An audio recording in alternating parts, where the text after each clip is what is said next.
দর্শক, the daily ক্যাম্পাসের সরাসরি সম্প্রচারে আপনাদের স্বাগত জানাচ্ছি। আমরা এই মুহূর্তে রয়েছি প্রেস ক্লাব থেকে কিছুটা দূরে। প্রেস ক্লাবে এত শিক্ষকের জমায়েত হয়েছে যে আসলে প্রেস ক্লাবের ওইখানে পা রাখারই জায়গা পাওয়া যাচ্ছে না। যদিও আমাদের দুইজন সহকর্মী যে মূল যে সমাবেশ স্থল, সেই সমাবেশ স্থলের মধ্যে অবস্থান করছেন, তারা তথ্য পাঠাচ্ছেন, আমরাও পাশাপাশি তথ্য সংগ্রহ করার চেষ্টা করছি। দর্শক, আজকে কিন্তু জাতীয়করণ, এমপিওভুক্ত শিক্ষা প্রতিষ্ঠান জাতীয়করণের দাবিতে বৃহত্তর সমাবেশের আয়োজন করেছে জাতীয়করণ প্রত্যাশী ঐক্য জোট। জোটের সদস্য সচিব অধ্যক্ষ দেলোয়ার হোসেন আজিজির সঙ্গে আমাদের প্রতি মুহূর্ত কথা হয়েছে এবং আসলে আজকে যে এত শিক্ষক এইখানে জমায়েত হবেন এটি আসলে অনেকেই কল্পনা করতে পারেননি। ধারণার বাইরে আজকে শিক্ষক জমায়েত হয়েছেন, কয়েক হাজার শিক্ষক এখানে অবস্থান নিয়েছেন। আমরা সকাল থেকে দেখছি যে গুড়ি গুড়ি বৃষ্টি হচ্ছে ঢাকায়, সেই বৃষ্টি কিন্তু আজকে উপেক্ষা করে কিন্তু শিক্ষকরা কিন্তু এই সমাবেশে এসেছেন।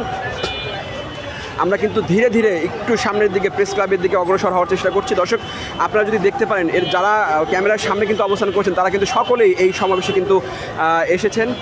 তারা কিন্তু বৃষ্টি উপেক্ষা করে, এই যে আজকে গুড়ি গুড়ি বৃষ্টি, দেশের বিভিন্ন অঞ্চলে পুলিশের বাধা, সব কিছু উপেক্ষা করে কিন্তু আজকে এই যে প্রেস ক্লাবে একটি জনসমুদ্রে পরিণত হয়েছে, মিলন মেলায় পরিণত হয়েছে শিক্ষকদের আজকের এই সমাবেশ। শিক্ষকরা কিন্তু এখানে আসার পরে তাদের যে দলীয় সঙ্গীত কিংবা জাতীয়করণের দাবিতে যে সঙ্গীত, সেটি কিন্তু পরিবেশন করেছে। একই সঙ্গে যারা শীর্ষস্থানীয় নেতৃবৃন্দ রয়েছেন তারা কিন্তু একে একে পর্যায়ক্রমে কিন্তু প্রেস ক্লাবের যে গেটটি রয়েছে সেই গেটের সামনে অবস্থান নিয়ে তারা কিন্তু বক্তব্য দিচ্ছেন। তারা একটি দাবি, যে এমপিওভুক্ত শিক্ষা প্রতিষ্ঠান যে জাতীয়করণ, সেই জাতীয়করণ এর ঘোষণা দিতে হবে। সাবেক শিক্ষা উপদেষ্টা অধ্যাপক ডক্টর ওয়াহিদুদ্দিন মাহমুদ এর যে ঘোষণা, সেই ঘোষণা বাস্তবায়ন তারা দেখতে চান। মূলত এই দাবিতে কিন্তু তারা এখানে জড়ো হয়েছে। দর্শক, আপনাদেরকে একটু জানিয়ে রাখতে চাই, শিক্ষকদের কিন্তু যে বেতন সেটি কিন্তু কিছুটা বৃদ্ধি করা হয়েছে। তবে শিক্ষকের যে মূল যে দাবিগুলো ছিল, যে পার্সেন্টেজ আকারে বাড়ি ভাড়া বৃদ্ধি করতে হবে, একই সঙ্গে আপনার চিকিৎসা ভাতা বৃদ্ধি করতে হবে, অন্যান্য যে সুযোগ সুবিধা রয়েছে সেটিও কিন্তু বৃদ্ধি করতে হবে। দর্শক, আমরা যতই ভিতরে যাওয়ার চেষ্টা করছি ততই কিন্তু আসলে নেটওয়ার্ক জনিত যে সমস্যা সেটি দেখা দিচ্ছে। প্রেস ক্লাবের ভেতরে কিন্তু আসলে এই মুহূর্তে নেটওয়ার্কের খুবই এত শিক্ষকের আসলে জমায়েত হয়েছে যে প্রেস ক্লাবের ভেতরে কিন্তু আপনার নেটওয়ার্কের একটু সমস্যা দেখা দিয়েছে। এই জন্য আমাদেরকে অনেকটা দূর থেকে এই যে সমাবেশের যে কাভারেজ সেটি দেওয়ার চেষ্টা করছি। আমরা কিন্তু এখন এই যে প্রেস ক্লাবে ঢোকার যে আপনার যে ট্রাফিক বক্সটি রয়েছে, সেই ট্রাফিক বক্সেও কিন্তু অনেক শিক্ষক কিন্তু দাঁড়িয়ে আছেন। এই ট্রাফিক বক্সের এখান থেকে কিন্তু আমরা লাইভ করছি এবং ক্যামেরার সামনে আপনারা যাদেরকে দেখছেন ছাতা হাতে কিংবা রাস্তায় দাঁড়িয়ে, তারা কিন্তু সবাই এই জাতীয়করণ আন্দোলনে কিন্তু যোগ দিয়েছেন।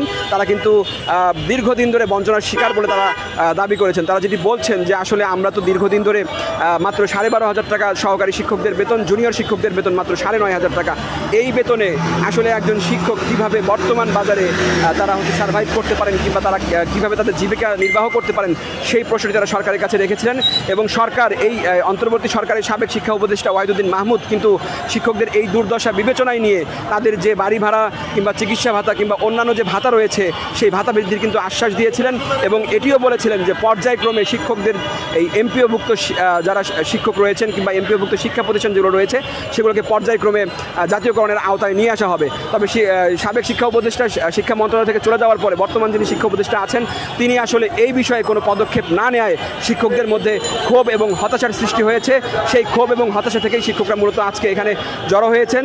যদিও শিক্ষকরা কিন্তু 10 আগস্ট পর্যন্ত সরকারকে একটি টাইমলাইন দিয়েছিলেন যে এই সময়সীমার মধ্যে তাদের যদি দাবি মেনে নেওয়া হয় তাহলে তারা জমায়েত হবেন না। তবে সরকার কিন্তু আসলে শিক্ষকদের সেই হুঁশিয়ারিকে আমলে নেননি, যার কারণে আজকে কিন্তু অসংখ্য শিক্ষক, কয়েক হাজার শিক্ষক কিন্তু প্রেস ক্লাবের সামনে জড়ো হয়েছেন এবং তারা বলছেন সরকারের কাছ থেকে তারা স্পষ্ট একটি ঘোষণা চান। এরপরে তারা এই সমাবেশ থেকে হয়তো তারা পরবর্তী যে কর্মসূচি, হয়তো লাগাতার শিক্ষা প্রতিষ্ঠানে ক্লাস বর্জন, পরীক্ষা বর্জন সহ লাগাতার তালা কর্মসূচির মতো কঠোর ঘোষণা হয়তো আজকের সমাবেশ থেকে আসতে পারে। দর্শক, আমরা আরেকটু ভিতরে যাওয়ার চেষ্টা করছি। আমরা কিছুক্ষণ পর শিক্ষকদের সঙ্গে কথা বলবো। আমরা চেষ্টা করছি ভিতর থেকে আসলে লাইভটি করার জন্য, তবে নেটওয়ার্কের জনিত যে সমস্যা সেটির কারণে আসলে মূলত আমরা ভেতরে যেতে পারছি না। এখানে কিন্তু অসংখ্য পুলিশ সদস্য উপস্থিত রয়েছেন। পুলিশ সদস্য মূলত উপস্থিত রয়েছেন যে সমাবেশে যেন কোনো বহিরাগত এসে যেন কোনো বিশৃঙ্খল পরিস্থিতি সৃষ্টি করতে না পারে, সেজন্য কিন্তু তারা মূলত এখানে এসেছেন। দর্শক, আমরা একটু জানিয়ে রাখতে চাই যে শিক্ষকরা কিন্তু প্রেস ক্লাবের যে মূল ফটক বা মূল যে জায়গাটি, সেখানে কিন্তু জায়গা না পেয়ে তারা মেট্রো স্টেশনের উপরে অবস্থান করছেন। অনেক শিক্ষক কিন্তু মাওসী ভবনের দিকেও কিন্তু তারা চলে গেছেন। এছাড়া সচিবালয়ের যে 5 নম্বর যে গেটটি রয়েছে সেই গেটের দিকেও কিন্তু অসংখ্য শিক্ষক রয়েছেন। দর্শক, আমরা একটু একজন শিক্ষকের সাথে কথা বলতে চাই। আপনি কোথা থেকে এসেছেন এই জাতীয়করণ আন্দোলনে? আমি নোয়াখালী থেকে আসছি। আচ্ছা, এই যে এত দূর থেকে এখানে কি কারণে এসেছেন আপনি একটু বিস্তারিত বলুন। আমাদের যে বেসরকারিদেরকে বেতনের এবং বোনাসের, মেডিকেল, হাউস রেন্ট এগুলোর বৈষম্য সৃষ্টি করে রেখেছে সরকার, এগুলি দিচ্ছে না। বেসরকারি শিক্ষকরা অনেক ন্যায্য পাওনা থেকে বঞ্চিত রয়েছে। এই কারণে জাতীয়করণের এক দফা দাবি নিয়ে আমরা আজকে সচিবালয়ের ভিতরে অভিযাত্রার জন্য আমাদের আজকে ফটোগ্রাফটা করা হবে। আচ্ছা, আজকের আন্দোলন থেকে আপনারা কোন ধরনের কর্মসূচি ঘোষণা করতে পারেন? আমরা এখান থেকে আজকের আন্দোলন থেকে সরকার আমাদেরকে কোনো ফলপ্রসূ উত্তর না দেয়, তাহলে ক্লাস বর্জন থেকে আরম্ভ করে আমরা যাবতীয় পদক্ষেপগুলো গ্রহণ করতে বাধ্য হব। আচ্ছা, একটু আপনার সাথে কথা বলতে চাই। আপনি কোথা থেকে এসেছেন? আমি নোয়াখালী দক্ষিণ সুরক্ষা মনে ঢাকা মাদ্রাসা থেকে আসছি। আপনি কি সহকারী শিক্ষক না জুনিয়র শিক্ষক? সহকারী মৌলভী। আচ্ছা, একটি বিষয় আপনাকে জানতে চাই। সহকারী মৌলভীদের বেতন সর্বশেষ করলে 12,750 টাকা। এই টাকা দিয়ে আপনি আপনার জীবিকা কিভাবে নির্বাহ করেন? এটা যে আসলে আমাদের মানে বর্তমান যে বাজার মূল্য, এই বাজার মূল্য হিসাবে আমরা আমাদের মাসের 10 থেকে 15 দিন মধ্যে আমাদের এই টাকা শেষ হয়ে যায়। বরঞ্চ বাকি মাসগুলো তখন আমরা বিভিন্ন ঋণ নিয়ে বিভিন্নভাবে মানুষের দ্বারস্থ হয়ে আমরা মানে নিজেদের সাহায্য হয়, যার কারণে শিক্ষা ব্যবস্থা ব্যাহত হচ্ছে। আমাদের এক দাবি আমাদের শিক্ষা ব্যবস্থাকে জাতীয়করণ করা হবে। আমরা এই দাবিতে আজকে আসছি। দর্শক, আসলে যেমনটি শুনছিলেন যে মাত্র 12,750 টাকা বেতন তারা পান। সেই বেতন পেয়ে কিন্তু তারা তাদের মাসের 10 থেকে 15 তারিখের মধ্যে কিন্তু তাদের সেই টাকা শেষ হয়ে যায়। তারপরে তারা কিভাবে জীবিকা নির্বাহ করবেন বা কিভাবে তারা পরবর্তী দিনগুলো অতিবাহিত করবেন সেই প্রশ্ন কিন্তু তারা সরকারের কাছে রেখেছেন।